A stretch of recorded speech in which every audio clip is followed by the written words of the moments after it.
Hi, I'm Kayla with WTI. If you're looking for a scooter for your little one, whether they're just learning to ride or they've been riding for a little while, then check out this scooter from TONBUX. I've been extremely happy with it. What I love about this one is especially great for beginners.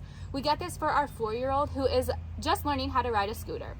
So this was perfect because it has a nice wide base, which allows them to have plenty of room to have both of their feet when they're gliding along.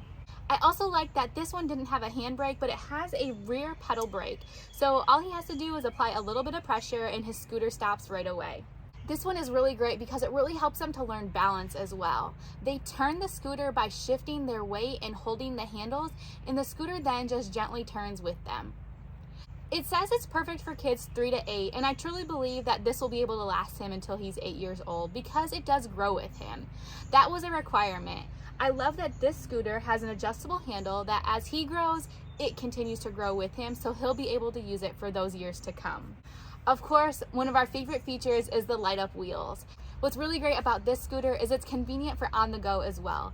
It folds up nice and slim so we can take it to the park or to the grandparents' house or wherever we're heading for that day. So if you're looking for a scooter for your little one, we have absolutely loved this red scooter from TONBUX. But that's just our point of view.